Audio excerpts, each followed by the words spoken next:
The observers, the vast observation deck of Terra Station, hummed with quiet activity as Dr. Elena Vasquez adjusted the long-range scanners for the 15th time that morning. Through the reinforced transparisteel windows, Earth hung like a blue marble against the star-filled void, but Kalana's attention was focused on the data streams flowing across her holographic displays. Something was happening in the Andromeda sector, and the readings were unlike anything the Terran Research Collective had ever encountered. Elena had spent 12 years studying alien civilizations from humanity's carefully maintained position of neutrality. A Terran Research Collective, established after first contact with the Galactic Assembly 30 years ago, operated under a simple but controversial principle: observe, learn, but never interfere. While other species rushed to join galactic politics, trade wars, and territorial disputes, humanity chose to watch from the shadows and gather knowledge. Dr. Vasquez called Lieutenant Commander Marcus, Chun from the communications array. Priority transmission coming in from assembly space. It's marked as an emergency broadcast. Elena frowned. Emergency broadcasts from the assembly were rare, and they usually meant something catastrophic was unfolding in the galaxy. She walked over to Marcus's station, her footsteps echoing softly in the observation chamber that had been her second home for the past 5 years. Put it through, she instructed. The main holographic display flickered to life, revealing the desperate face of Ambassador Kethfar, a tall, crystalline being from the Zilithian Confederation. The ambassador's usually pristine appearance was disheveled, his translucent skin flickering with distress patterns that Elena had learned to recognize during her xenobiology studies. To all civilizations monitoring this frequency, Kethfar began, his voice carrying the electronic undertone that marked Zilithian speech. The Galactic Assembly faces an unprecedented crisis. A plague of unknown origin has begun spreading through the core systems. We are calling this phenomenon the Nexus Plague, and it appears to target neural networks in all known organic and synthetic life forms. Elena felt a chill run down her spine. Neural plagues were theoretical nightmares that xenobiologists had discussed but never encountered. If such a thing existed, it could potentially wipe out entire civilizations. The ambassador continued. The plague spreads through quantum entanglement communication networks, meaning any species connected to galactic communications is at risk. 17 systems have already gone silent. We estimate complete galactic network collapse within 6 months unless a solution is found. The transmission switched to tactical displays showing the spread of the plague across assembly space. Red zones marked dead systems. Yellow indicated partial communication loss, and an ever-shrinking area of green represented still functional regions. The pattern was terrifying in its systematic advancement. We call upon all member and non-member civilizations to contribute resources, research capabilities, and personnel to combat this threat. The survival of galactic civilization may depend on immediate cooperation. The transmission ended, leaving Elena and Marcus staring at the now dark display.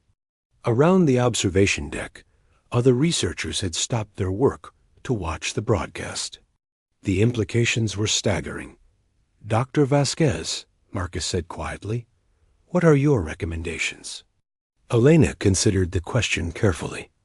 The Terran Research Collective had protocols for situations like this, but they had never faced a threat of such magnitude. Their philosophy of non-interference had served humanity well, keeping them out of destructive conflicts and allowing them to develop their unique scientific capabilities in peace. But this was different. This threatened everything. Send a message to Director Harrison, she decided. Priority Alpha, we need an emergency council session within 12 hours. The next morning, Elena found herself in the secure briefing chamber deep within Terra Station's core. Director James Harrison, a weathered man in his 70s who had overseen humanity's peaceful integration into galactic awareness, sat at the head of the polished conference table. Around him were the leading experts in xenobiology, quantum physics, military strategy, and diplomatic relations. "Ladies and gentlemen," Harrison began, "you've all seen the Assembly's broadcast. I've called this emergency session to determine humanity's response to what may be the greatest threat our galaxy has ever faced." Dr. Sarah Kim, the collective's lead xenobiologist, spoke first. "I've been analyzing the limited data available on this Nexus plague. From what we can determine, it's not actually a biological agent. It appears to be some form of quantum virus that attacks the electromagnetic patterns that govern consciousness and neural function." "How is that possible?" asked Colonel David Park, the station's military advisor. "We don't know," Dr. Kim admitted, "but the implications are terrifying. If this plague can affect any form of organized neural activity, it could potentially target human consciousness as well." Director Harrison leaned forward. "What about our isolation protocols?" "We've maintained limited contact with galactic communication networks precisely to avoid situations like this." Dr. Elena Vasquez accessed her personal datapad. "Our isolation has been effective so far, but it's not complete. We do maintain monitoring stations throughout assembly space, and we have research teams studying alien technologies. If the plague spreads to those locations, we could be at risk." The room fell silent as everyone contemplated the implications. Humanity's strategy of peaceful observation had kept them safe from galactic conflicts, but it might not protect them from a threat that could spread through the very communication networks they use to study other civilizations. "There's something else," Dr. Kim continued. "I've been analyzing human neural patterns compared to the affected species. There's something unique about human consciousness that might make us naturally resistant to this plague." "Explain," Harrison ordered. "Human brains evolved differently than most galactic species. We developed complex emotional processing, intuitive reasoning, and what we call creative thinking in ways that other species didn't. Our neural networks are more chaotic, more unpredictable. That chaos might actually protect us from a quantum virus that targets organized patterns." Colonel Park shifted in his chair. "Are you saying humans might be immune to this plague?" Asterisk. "Not immune," Dr. Kim corrected, "but possibly resistant. And if that's true, we might be uniquely positioned to develop a cure." The implications hung in the air like a heavy weight. If humanity possessed natural resistance to the plague, they would be among the few species capable of working on a solution. But helping would mean abandoning their policy of non-interference and potentially exposing themselves to unknown risks. Director Harrison stood and walked to the chamber's single viewport, looking out at the distant stars where entire civilizations might be dying. "The Assembly is calling for all civilizations to contribute to fighting this threat. For 30 years, we've maintained our position of neutrality, observing but not participating. That policy has kept us safe and allowed us to develop our scientific capabilities without getting dragged into galactic conflicts." "This is different, sir," Elena said quietly. "This isn't a territorial dispute or a trade war. This could be the end of galactic civilization itself. And if we help, we expose ourselves to the same risks," Colonel Park pointed out. "Our isolation has been our strength. Once we break that isolation, we can't go back." Double quotes. Dr. Kim pulled up a holographic display showing human brain scans alongside those of various alien species. "Look at these patterns.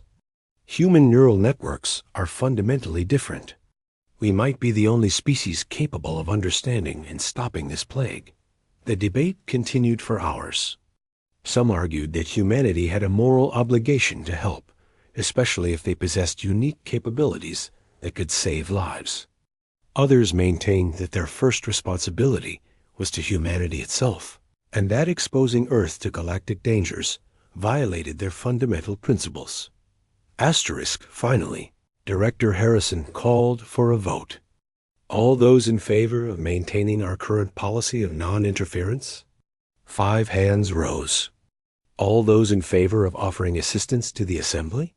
4 hands rose, including Elena's. The decision is made, Harrison announced. Humanity will maintain its position of neutrality.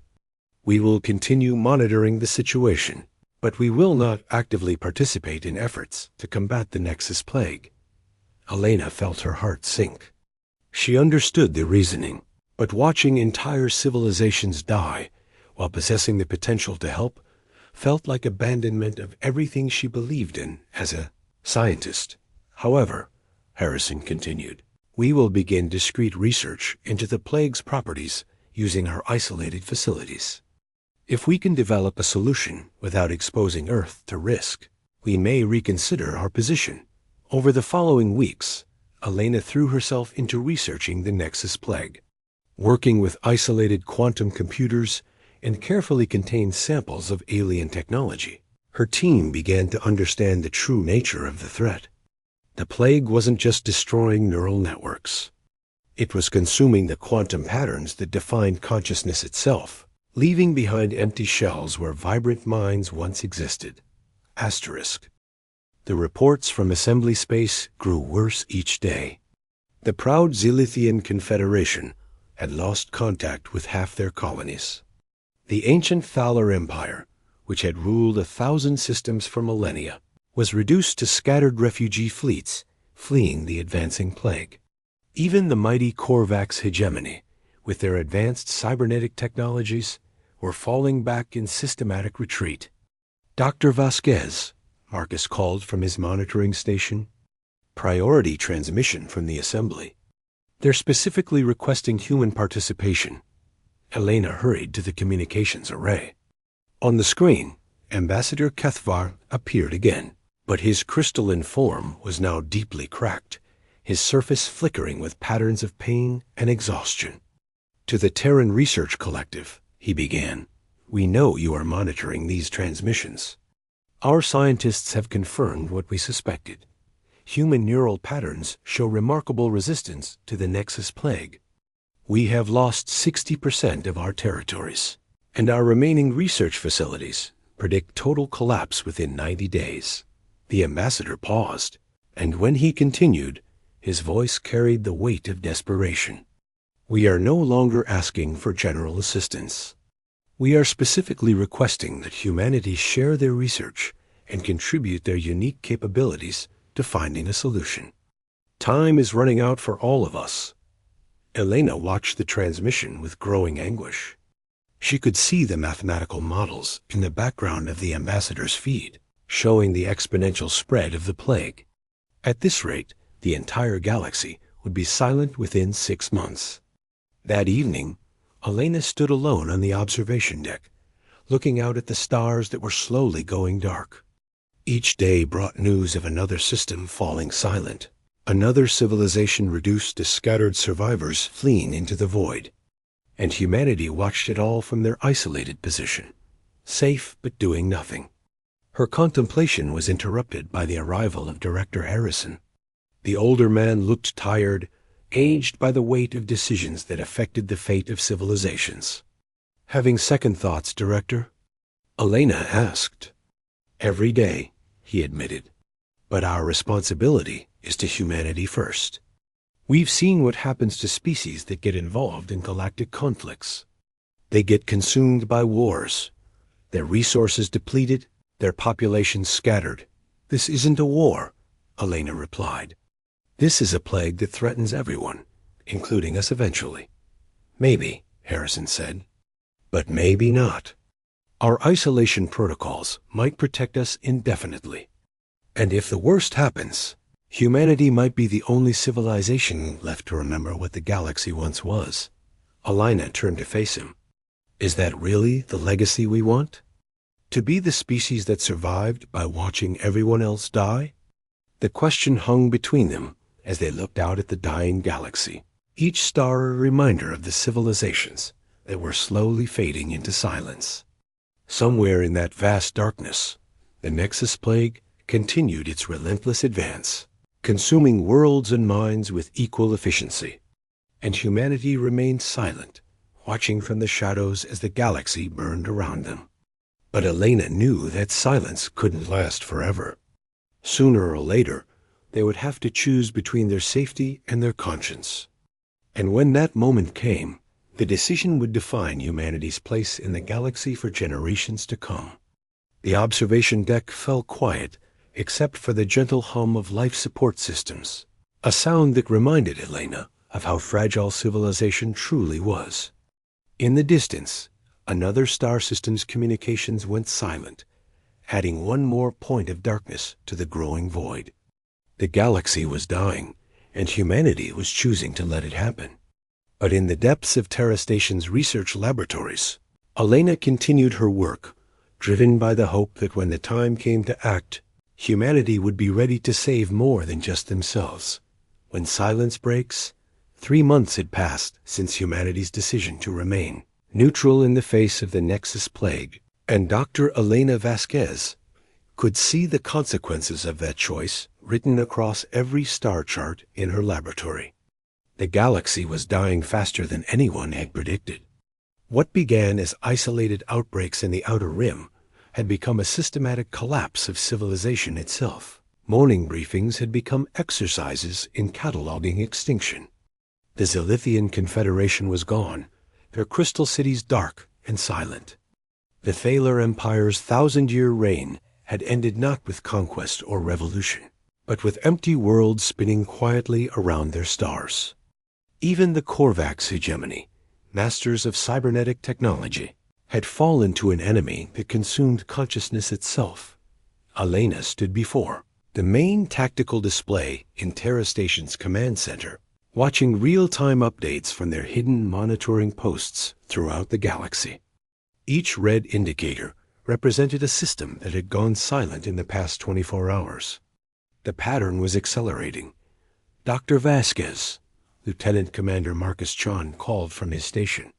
Priority alert from Research Outpost Gamma 7. They're reporting unusual quantum signatures approaching their position. Elena felt her stomach drop. Gamma 7 was their most distant research facility, positioned on the edge of former Thaler space to monitor the plague's advancement. If the plague had reached that far, it meant their isolation protocols might be failing. Put Dr. Reyes through immediately, she ordered. The holographic display flickered to life, showing the concerned face of Dr. Miguel Reyes, head researcher at Gamma 7. Behind him, Elena could see his team working frantically at their stations, their faces illuminated by warning lights. "Elena, we have a problem," Miguel began without preamble. "The plague isn't just spreading randomly anymore. It's exhibiting directed behavior, actively seeking out technology signatures and communication networks. And it's learned to recognize human neural patterns." The words hit Elena like a physical blow. "What do you mean, learned?" "We've been monitoring its advancement patterns, and something changed about 6 weeks ago. The plague started showing preference for targets with advanced technology. More importantly, it began probing our stealth systems. Our isolation isn't perfect, Elena. It knows we're here." Before Elena could respond, alarms began blaring throughout the command center. Marcus's voice cut through the noise. Multiple contacts dropping out of quantum space at the edge of the system. They're not showing any known ship signatures. Elena rushed to the tactical display. What she saw made her blood freeze. Dozens of objects were materializing around Terra Station, but they weren't ships in any conventional sense. They appeared to be crystalline formations, pulsing with the same quantum signatures that marked plague-infected space. All stations. Condition red, Director Harrison's voice echoed through the command center as he entered at a run. "Dr. Vasquez report. The plague has found us, Director.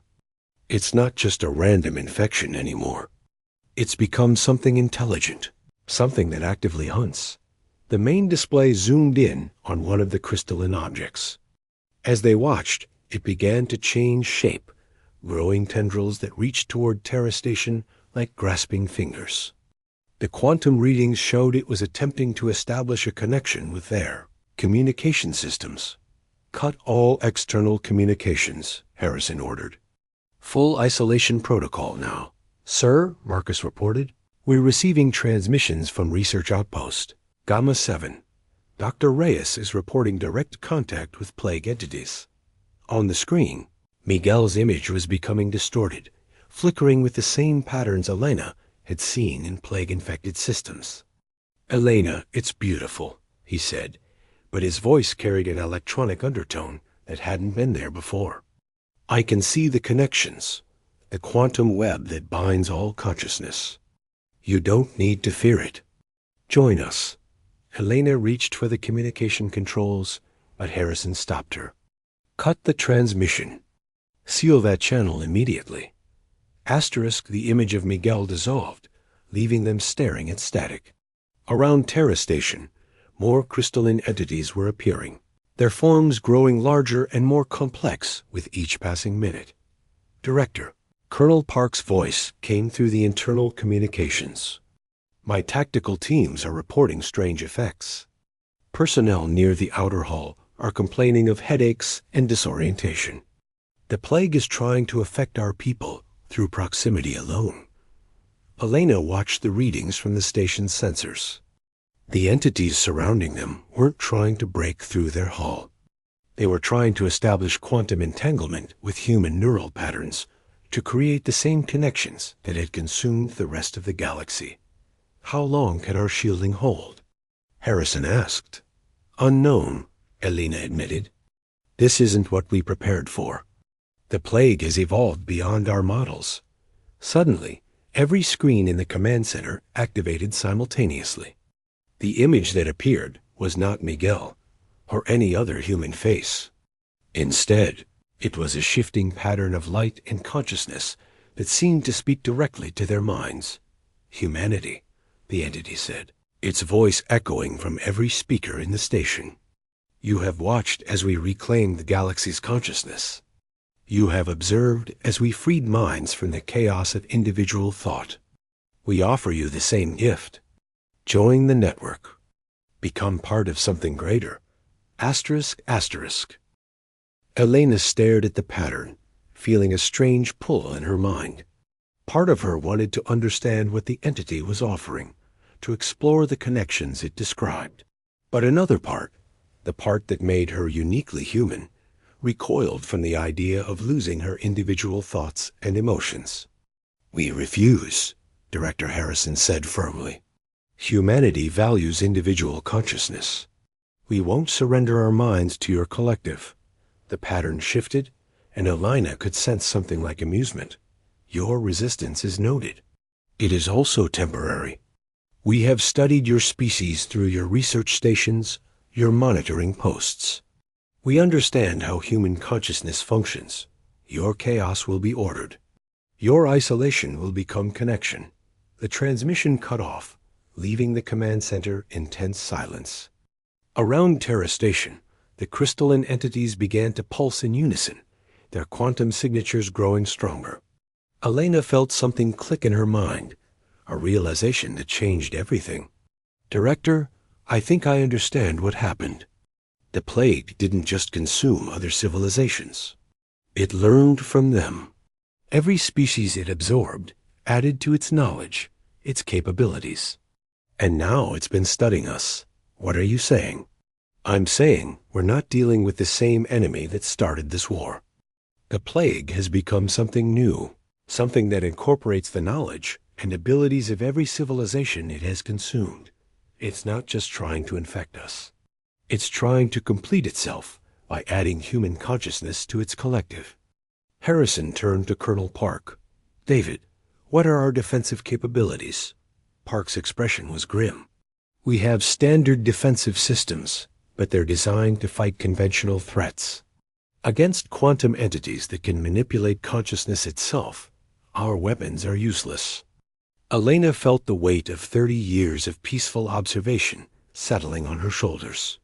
Humanity had avoided galactic conflicts by remaining neutral, by staying out of the wars and politics that consumed other species. But they had also avoided developing the kinds of weapons and defenses that might be useful against threats like this. There might be another way, she said quietly. Everyone turned to look at her. Our research into human neural patterns showed that our consciousness is different from other species. More chaotic, more unpredictable. What if that's not just a defense against infection? What if it's a weapon? Explain, Harrison ordered. Elena moved to the central display, bringing up her months of research on human brain patterns. Every species the plague absorbed had ordered predictable neural networks. Crystalline precision in the Zilithians, digital logic in the Korvax, hierarchical thinking in the Thaler. But human consciousness is built on chaos, creativity, emotion, and intuition. We don't think in straight lines. How does that help us fight quantum entities?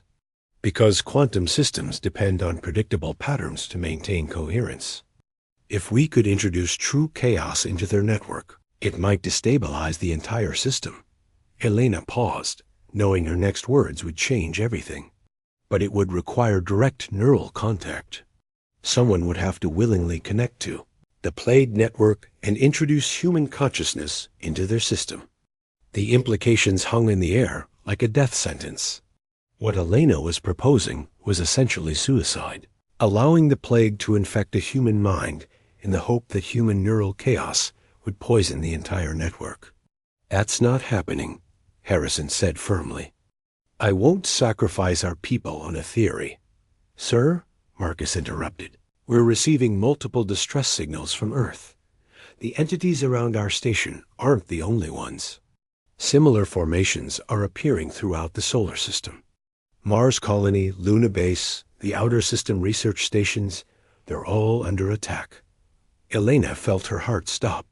The plague wasn't just targeting Terra Station. It was going after all of human civilization simultaneously, using the knowledge it had gained from studying their research posts to locate every human settlement. How long until Earth's defenses are overwhelmed? Harrison asked. At this rate, maybe 6 hours, Marcus replied. Elena made a decision that would haunt her for the rest of her life, however long that might be. Director, I volunteer for the neural contact mission. Absolutely not. Listen to me, she said urgently. I've been studying this plague longer than anyone. I understand both human neural patterns and quantum consciousness networks. If anyone has a chance of introducing effective chaos into their system, it's me. The crystalline entities around Terra Station suddenly brightened, their pulsing becoming more intense. Through the viewport, Elena could see similar lights appearing around Earth itself, like a net of consciousness slowly tightening around humanity's home world. Elena, even if your theory is correct, direct neural contact with the plague would kill you, Harrison said. Your consciousness would be absorbed into their network. Maybe, she admitted. Or maybe human chaos is strong enough to survive integration. Either way, it's our only chance to save Earth and what's left of the galaxy. Colonel Park stepped forward. Dr. Vasquez, if you're determined to do this, at least let us help. My tactical teams can provide cover, and we can establish quantum amplifiers to strengthen your neural signal. Elena nodded gratefully. We'll need to establish direct contact with one of the entities outside the station. Once I'm connected to their network, you'll need to monitor my vital signs and be ready to cut the connection if it looks like they're overwhelming my consciousness. The next hour was a frantic preparation for what might be humanity's final gambit. Elena underwent neural mapping to identify the specific patterns that made human consciousness unique. Colonel Park's teams established quantum amplifiers that would boost her brain's electrical activity. Dr. Kim prepared medical systems to monitor her condition during the connection. As Elena took her position in the specially prepared contact chamber, she looked through the viewport at the crystalline entities surrounding Terra Station. They seemed to sense what was coming, their pulsing becoming more agitated. Elena, Director Harrison said through the intercom, if this doesn't work, I want you to know that what you're doing represents the best of humanity. You're choosing to risk everything to save others. She smiled grimly. And if it does work, humanity will finally have something to contribute to galactic civilization besides observation. The neural interface activated, and Elena felt her consciousness expanding beyond her physical body. For a moment, she experienced what the plague offered: connection to billions of absorbed minds, access to the accumulated knowledge of dozens of civilizations, the peace of unified thought. But she also felt something the plague had never encountered before: the chaotic creativity of human consciousness, the emotional storms that drove innovation, the stubborn individuality that refused to be ordered or categorized. As her mind touched the plague network, she began to introduce that chaos into its carefully structured patterns. The effect was immediate and devastating. Throughout the network, ordered thoughts began to fragment. Logical processes dissolved into creative chaos. The collective consciousness that had consumed the galaxy started to tear itself apart as human. Unpredictability spread through its quantum structure like a virus of imagination. Around Terra Station, the crystalline entities began to flicker and fade. Across the galaxy, plague-infected systems started showing signs of recovery as the network collapsed and individual consciousness reasserted itself. Elena felt herself being pulled deeper into the dissolving network, but instead of being absorbed, she found herself becoming its chaotic heart, the source of creative destruction that was freeing billions of minds from collective domination. When she finally opened her eyes in the medical bay 3 days later, it was to find that the galaxy was alive again. Not the same as before, but something new, something that combined the knowledge gained from the plague with the freedom of individual thought. Humanity was no longer the silent observer. They had become the species that saved the galaxy through the simple act of being themselves, chaotic, creative, and uncompromisingly individual. The age of human neutrality was over, but the age of human leadership in a reborn galactic community had just begun. Elena looked out at the stars, now bright with recovering civilizations, and smiled. Sometimes the greatest weapon was not silence, but the courage to speak when it mattered most. Asterisk.